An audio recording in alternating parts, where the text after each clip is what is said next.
Thanks for joining us today. So welcome to the Piers Anyone Roadshow for SmartPort Challenge 2022. So during the roadshow, we have interviews with our corporate sponsors who have actually contributed to this year's innovation opportunities. So my name is Jeline. I'll be your moderator for today. Yeah. So in case you're not familiar with SmartPort Challenge, it's actually a flagship event of Piers Anyone, which stands for Port Innovation Ecosystem Reimagine at Docks Anyone. And this is a program which is co-founded by NPA as well as NUS Enterprise. So actually this year we have 15 innovation opportunities, which are championed and supported by 22 maritime corporates as well as organizations. So for this roadshow, we'll be hearing more from our corporate sponsors, and you're always encouraged to type in your questions in the Q&A function throughout this entire roadshow. So this afternoon, we have Arup from Bernhard Schulte Shipmanagement, and Haymon and Jessica from INNOPORT. So we're very happy to have you guys here with us today. So to quickly kick off this session, we would like to play a very short overview video to give you a better understanding of the innovation opportunity. Yeah, so we'll be playing the video.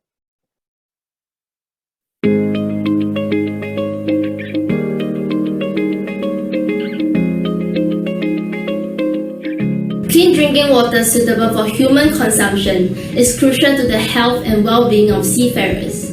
We have usually 1 or 2 drinking water tanks on board for the storage of drinking water for our crew. These tanks get replenished regularly from a freshwater generator, which converts seawater to freshwater while the vessel is out at sea. To prevent bacteria build-up over time, the tanks need to be emptied, inspected, and cleaned every 6 to 12 months. We also get the water tested for bacterial content and pH value to ensure that it is safe for drinking. What's lacking in the drinking water on board are the minerals that you get from bottled mineral water. There's usually a mineralizer and UV system, but even then, that's not very effective in filtering impurities, disinfecting, and adding minerals for human consumption. Minerals aside, there's also a challenge in maintaining the quality of drinking water across vessels due to factors like different piping, storage, and distillation systems, as well as the rusting of pipes despite a good filtration system to prevent calcium buildup and chemical contamination. Furthermore, the condition of both the freshwater generator and tank may be an additional concern if issues exist.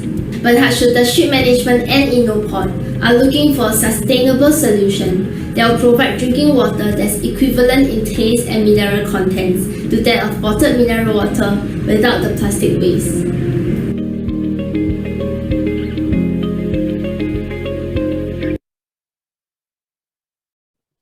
So I think we can begin straight away with innovation opportunity. So the innovation opportunity that we'll be exploring today is how might we provide and maintain clean drinking water on board vessels to protect the health of seafarers. So if everyone here doesn't mind, maybe you could give a quick introduction about yourself as well as to Bernhard Schulte Shipmanagement as well as INNOPORT. Great, thank you so much, Jeline. Good afternoon and good morning, everyone on the call. My name is Haymon, and I am part of the INNOPORT team. So is Jessica with me on the call. And INNOPORT is the corporate venture capital arm of the Schulte Group. The Schulte Group is a family-owned shipping business based in Germany, and with core businesses in ship owning and ship management, owning a fleet of about 100 vessels and managing about 600. And also within the group, we have a lot of portfolio companies, service companies that usually support the ship management side. As INNOPORT, we invest in early stage startups and like to invest in really strategically relevant topics and try then to build up a strong relationship with those startups so that we can support them in finding product market fit.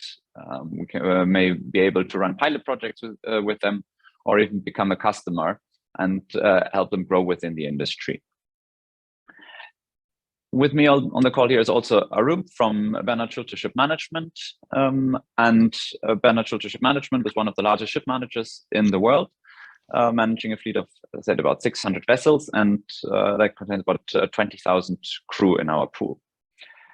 That leading over to the challenge statement that we posted here, the health and well-being of our crew is of course of utmost importance to us. And One aspect in where we see improvement is certainly the provision of clean drinking water.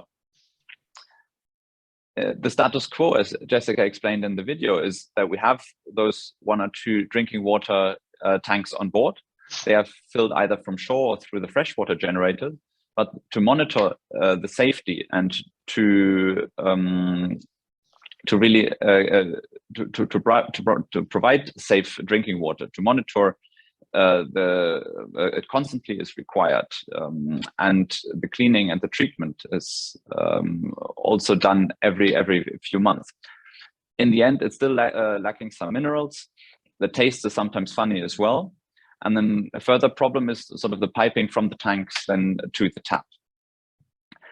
Because of all that, a lot of bottled water is still used on board the vessels, and that produces a lot of waste. We have a lot of plastic bottles that needs disposing, either on board or quite costly disposing of at the shore. These are the options that we currently have. Hence, we are now looking for a sustainable solution to guarantee fresh drinking water to our crew. First of all, it needs to be safe. It needs to have the right mineral contents, and of course, it should taste good as well. Thanks for sharing, Haymon. So actually, we wanted to also understand a little bit more on maybe the factors that could affect the quality of drinking water. I mean, you did allude to the piping structure, but maybe you could share a little bit more of the factors and also elaborate a little bit more on these factors as well. Arup, do you want to go a little bit into details here? You're still on mute. Okay, so I was muted, sorry. So let me come back on the real challenges. I'll go right into the technical perspective of it. You see, I will just differentiate between, first of all, the cruise ships, where there are a lot of passengers and the quality of water is good and it is being used on board by the passengers. But here, for the cargo ships, basically in cruise ships, the cargo is basically the passengers. So their well-being is there. But in cargo ships, it is the cargo which is being carried. They don't need usually water. And if they need any water, we don't need to be, have to specialize it for the fit for human drinking. However, there are people who are actually on board, who need to consume water. Now, let me come into the difference between what is happening in our cargo, most of the cargo ships, rather than in the commercial ships which are designed for carriage of humans per cruise ship. On those ships, you have big RO plants, the reverse osmosis plant. The whole technology is completely different. Even in the shore installations also, like for example, in Dubai and UAE and many other areas, they are bringing seawater and they are using reverse osmosis, and this water is being generated for drinking consumptions. Unfortunately, for these ships where we are using the cargo ships, we have a freshwater generator which works on the principle of our, we can go back to our school basics, evaporating the water, the salt remains, the steam comes in, the steam is pure H2O, and then you condense it, so you get a pure water. But this is basically a distilled water.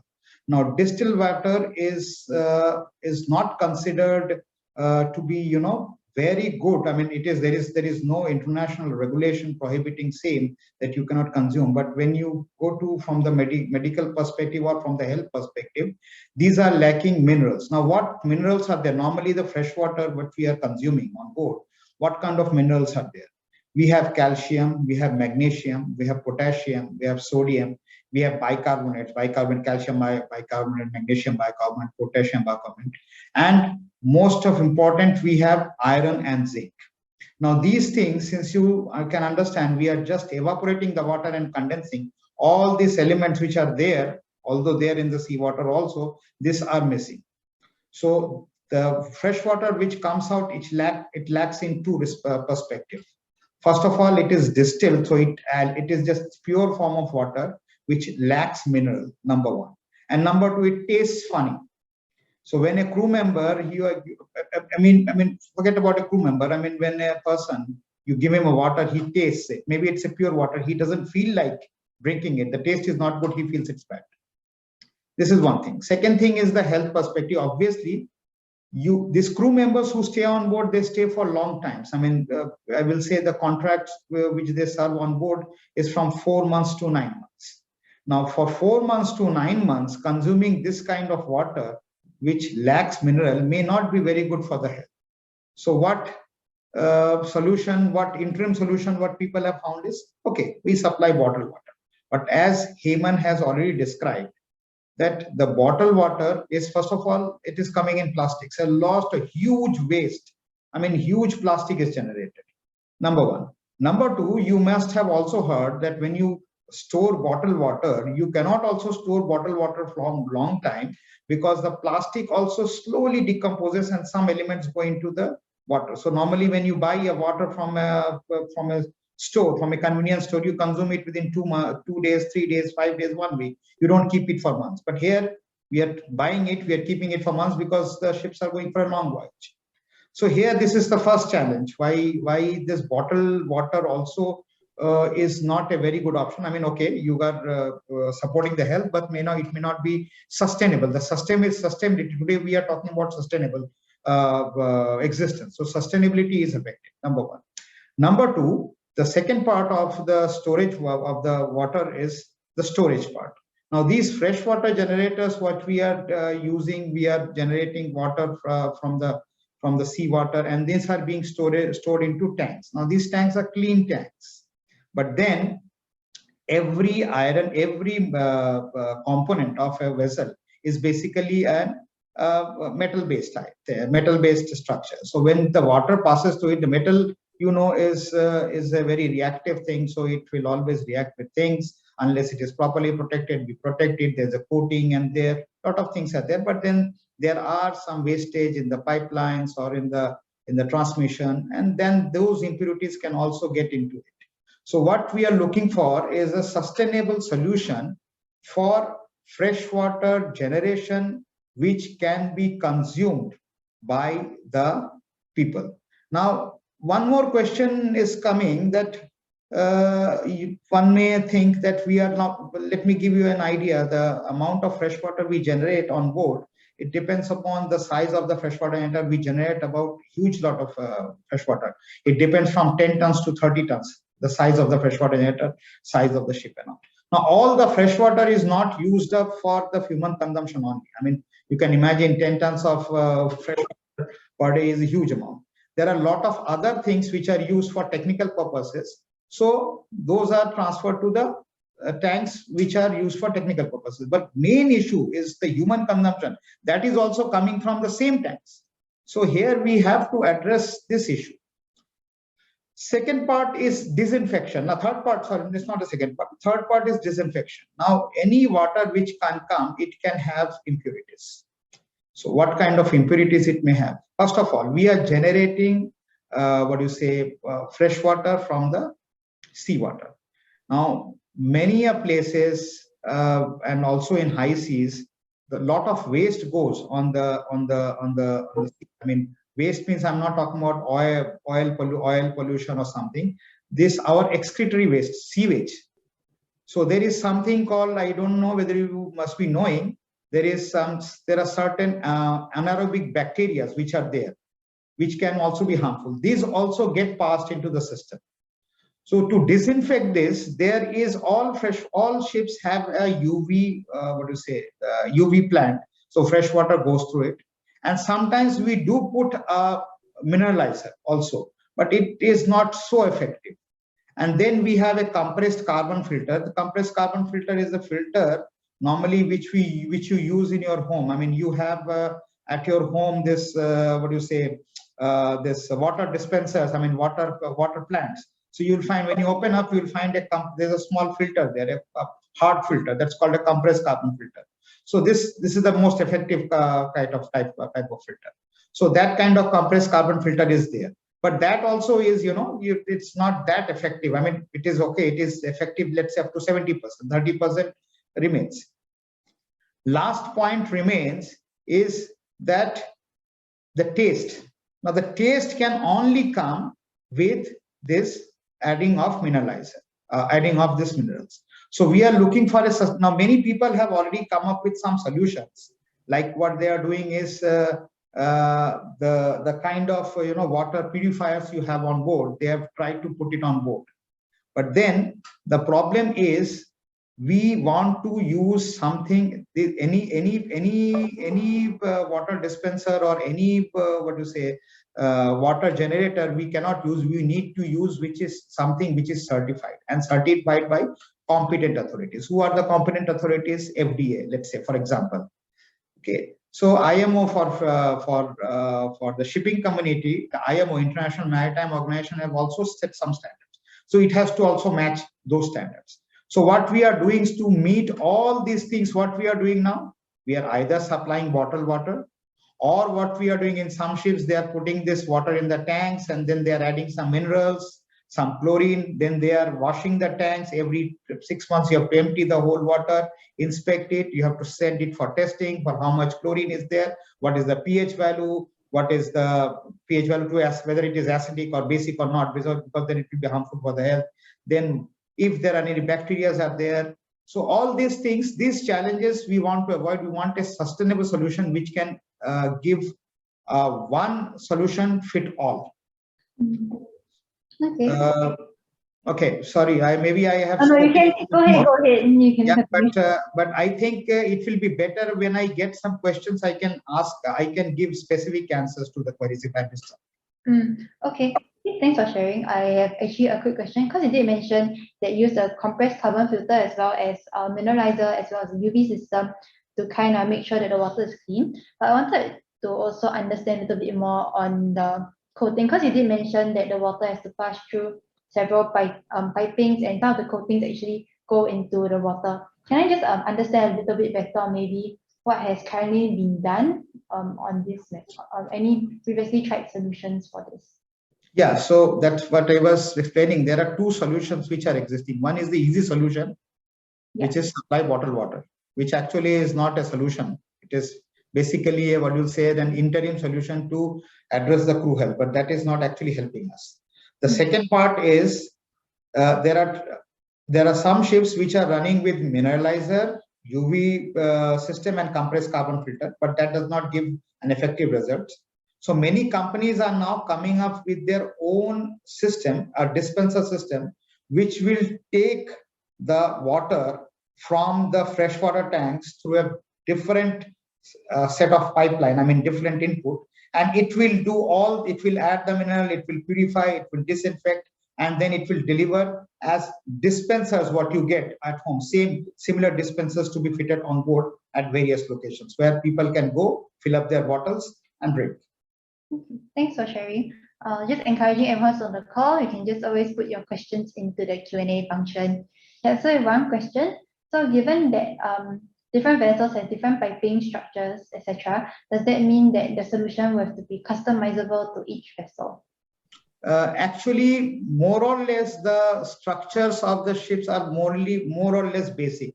You have basically you don't need to customize that much, okay? And some places or some solutions you may have to customize, but the basic thing is what you have to find is you have to find a solution of removing the impurities, disinfecting, and putting minerals in the outlet section. So you don't have to consider what is there in the tank, what is there in the pipe. Whatever impurity is coming, we want to remove.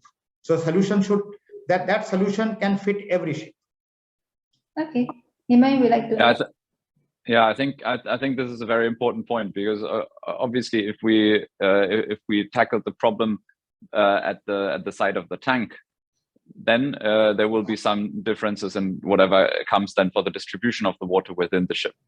But if we are now looking for solutions at the other side of the pipe, so for example on every level of the house, to see if there's a water dispenser that has any way to sort of treat the water that it becomes drinkable, and maybe with an additional check so that it's, has a green light for yes, everything is safe and clean, and red for it doesn't work or something is wrong. So I think there are different solutions that we can look at. If we look at sort of more from the outlet side, as Arup mentioned, then obviously it can work on a greater variety of ships, because we don't have to customize it directly.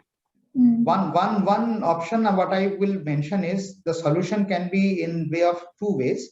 I mean, there are two ways you can consider. Either was what Haymon was saying, that we put one complete unit at various locations, which will purify and do the complete work.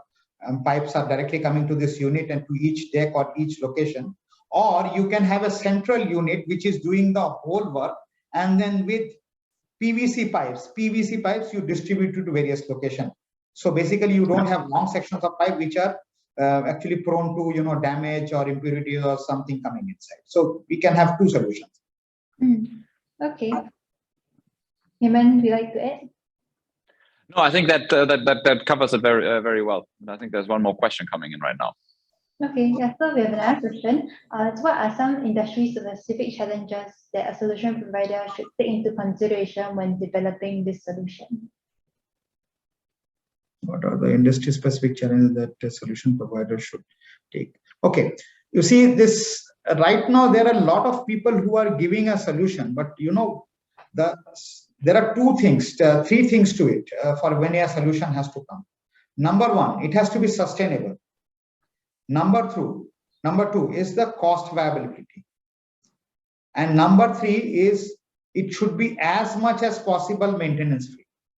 If you need to stop the thing and then maintain it every month and every week or something, it becomes a difficult. So these three parts are very important part from the maintenance perspective. And last, I would say, is main challenge you will have is getting an approval from a internationally authorized body that your system is certified. The certification will be actually biggest challenge for you. Haymon? Yeah, I think on the first point, maybe to add the cost is definitely. I mean, if we compare it to what we currently do with supplying bottled water and maybe restocking bottled water fairly frequently because of the shelf life of also the plastic bottles. Taking that into account, the solution, of course, must be viable, especially for third-party ship managers like BSM. It needs to be, it definitely needs to be commercially viable, and that is maybe to add. Okay. Let me add one more comment before the question comes in. I mean, one question may come: how much water are we talking? What amount of water? 1 liter, 10 liter, 20 liter, 50 liter. So just to give you a small this thing, that let's say every ship has about 20 to 25 crew members, and every crew member will need about 2 to 3 liters of water every day, plus the cooking water. So maybe we can roughly say about 70 to 80 liters per day. If a system can manage, that will be a viable solution, provided it is certified and it is able to disinfect everything. So this is the volume we are looking about per day. Okay, thanks for sharing both Haymon and Arup. Actually, I have a quick question. I think it will be good to also share with our startups maybe what kind of support they can look forward to when working with both of you. Because you did mention that, it has to fit the crew members' taste as well, and also has to fit the vessel. So I think it'd be good to share with the startups what kind of support they can look forward to, what kind of maybe data, what kind of experiences they can look forward to when working with you. Sure. Yeah, Haymon, go ahead. Arup? Yeah. I think from our end, we have a lot of expertise from different types of ship, from different types of solutions, because we manage a very diverse fleet of vessels, everything from the standard container to the specialized offshore vessel within. So we have those experts within the group, so we can share the requirements and also the experiences with the different systems that we have and with the solutions that we have on board. Apart from sort of obviously those interactions between subject matter experts, we can definitely help startups to, if they already have some ideas, to find sort of a better product market fit, to really support to see that we get those solutions commercially viable and ready for market. Following on from there, we are always happy to see if we can run pilot projects with startups. And And if the solution works, we post the challenge statement here to find a solution that we can deploy, right? So if we do find a good solution, we are obviously a potentially large customer of such solution. That is sort of more from the operational side. From the INNOPORT side, we are always looking for solutions to invest in as well. And it's much easier for us to invest if we already have a client like BSM or a partner like BSM in such a venture. So if we see the market potential and the strategic value to the group, we can also we can also support with investing directly as well. Yeah. We like to let me add one thing here. You see, this is actually a huge opportunity because the whole shipping world is struggling with this problem. Some people have already implemented something, but there are people who are coming out with a better solution. They are trying to go into that. So if we can come up with a solution which is universally accepted and a very good solution, sustainable solution, it is a huge market. You can imagine how much, I mean, just to give you a glimpse that we have about 50,000 ships flying more than 50,000 ships flying all over the world.